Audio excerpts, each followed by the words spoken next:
ఇటుగా ఇందిరా పార్క్ వద్ద బీసీ మహాసభలో ఎమ్మెల్సీ కవిత మాట్లాడుతున్నారు. ఇప్పుడు ఆ లైవ్ చూద్దాం.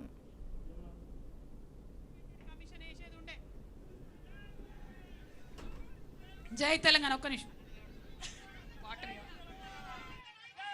కానీ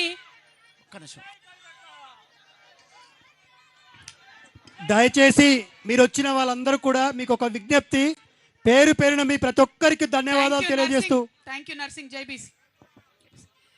ఇవాళ ఇక్కడ రేవంత్ రెడ్డి గారి ప్రభుత్వం నడుస్తూ ఉన్నది. ఈ ప్రభుత్వం మనకు హామీ ఇచ్చింది. ఏమని హామీ ఇచ్చింది? 42% మేము రిజర్వేషన్ చేసినాకనే ఎన్నికలకు పోతామన్నారు. మీరు 42% లోకల్ బాడీలో రిజర్వేషన్ ఇవ్వాలంటే అధికారంలోకి వచ్చిన నెల లోపలనే బీసీ డెడికేటెడ్ కమిషన్ వేయాల్సింది. వేయలేదు మీరు. మేము గుర్తు చేసినాం. తెలంగాణ జాగృతి నుండి జనవరి 26, 2024లో మేము రౌండ్ టేబుల్ సమావేశం పెట్టి మరీ గుర్తు చేసినాం. మీరు ఇస్తామన్నారు, మీరు డెడికేటెడ్ కమిషన్ వేయండి, మీరు ఇస్తామన్నారు, ప్రక్రియ ప్రారంభించండి అని. కానీ చేయలేదు. చేయకుండా మనందరం కూడా గొడవ చేసేంత వరకు, హైకోర్టు మొట్టికాయలు వేసేంత వరకు కూడా రేవంత్ రెడ్డి గారి ప్రభుత్వం బీసీ డెడికేటెడ్ కమిషన్ వేయలేదన్నటువంటిది వాస్తవం. ఇప్పుడు వేసిండ్రు, 2 నెలలైంది బీసీ డెడికేటెడ్ కమిషన్. కానీ ఈ లోపల ఏం చేసిండ్రు? లెక్కలు ఇంకో కమిషన్ పెడుతున్నది. అంటే ఇందులో కుట్ర ఏముంది? లెక్కలు ఒక కమిషన్ పెడుతున్నది, రిపోర్ట్ ఇంకో కమిషన్ ఇస్తున్నది. రేపు పొద్దున ఇది నిలబడుతుంది ఆ కోర్టులో. ఇగో ఇలా అందుకే పెట్టినాం బీసీ మహాసభ. ఉట్టిగా పెట్టలే, మాకు తెలియక పెట్టలే. కాంగ్రెస్ నాయకులు నన్ను అడుగుతున్నారు, ఎందుకు మాట్లాడుతున్నావు అని. నేను తెలంగాణ ఉద్యమం నుంచి వచ్చినటువంటి వ్యక్తిని. సందర్భోచితంగా మాత్రమే మాట్లాడతా. ఇవాళ సందర్భం ఉన్నది. ఈ సందర్భం మిస్ అయిన తర్వాత, లోకల్ బాడీ ఎన్నికలు అయిపోయిన తర్వాత అప్పుడు మాట్లాడితే ఏమంటారు? కవితమ్మ ఎందుకు మాట్లాడలే ముందు అంటారు. అందుకే ఇప్పుడు మాట్లాడుతున్నాం. చెప్పాలి. ఇవాళ మీరు జవాబు చెప్పాల్సిందే. 42% ఏ విధంగా రిజర్వేషన్లు ఇస్తారో ఆ ప్రక్రియలో లోటుపాట్లు లేకుండా ప్రభుత్వం చేయాల్సిందే అని చెప్పి మేము కోరుతా ఉన్నాం. ఇవాళ ఈ బీసీ మహాసభ ద్వారా మీ అందరి మద్దతుతోని ఇక్కడ ఉన్నటువంటి కాంగ్రెస్ పార్టీకి నేను డిమాండ్ చేస్తూ ఉన్నాను. 42% రిజర్వేషన్ మీరు చెప్పిండ్రు.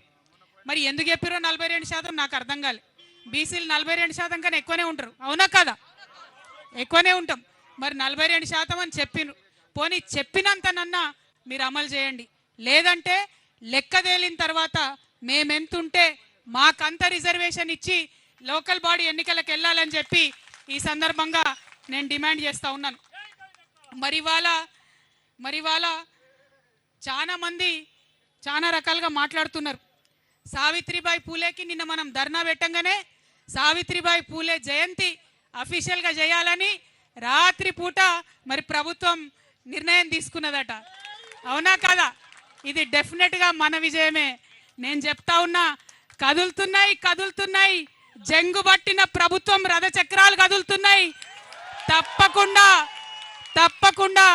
రానున్నాయి. మన బహుజనులందరూ కూడా మంచి రోజులు రానున్నాయి. మనం ఇట్లనే ఉద్యమించాలి.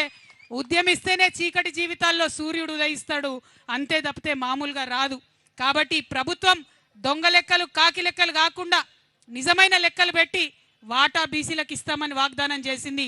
ఇవ్వాలని మరొకసారి డిమాండ్ చేస్తున్నా. ఇక్కడ వచ్చిన మా మిత్రులందరూ కూడా కోరుతున్నా, మీకు భూమికి ఉన్నంత ఓపిక ఉండాలి. ఎందుకంటే 70 మంది మాట్లాడేది ఉంది. అలా మనము ప్రతి కులం నుంచి ఒక వ్యక్తికి ఇక్కడ పిలిచినాం.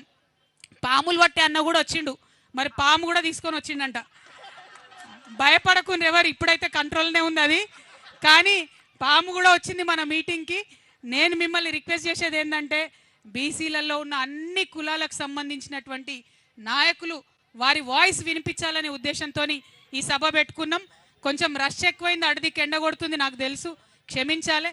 పోలీసు వాళ్ళు లేట్గా పర్మిషన్ ఇవ్వడంతో అంతకన్నా ఎక్కువ నీడ వేసే అవకాశం రాలేదు. మీ అందరితో నా రిక్వెస్ట్ ఏంటంటే, ప్రతి ఒక్కరికి మాట్లాడే అవకాశం ఇద్దాం. మధ్యలో మా కళాకారులు వచ్చిండ్రు. కళాకారులందరూ కూడా మేము బీసీ కళాకారులం ఉద్యమిస్తామని చెప్పి వారు వచ్చిండ్రు. వారు కూడా పాటలు పాడుతుంటారు.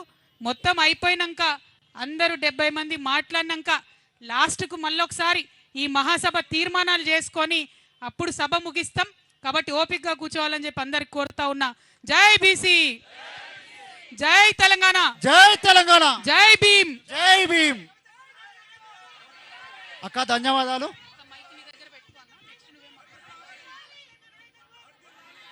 ఇప్పుడు సభను ఉద్దేశించి బోలా శివశంకర్ గారిని మాట్లాడవలసిన కోరుతా ఉన్నాం.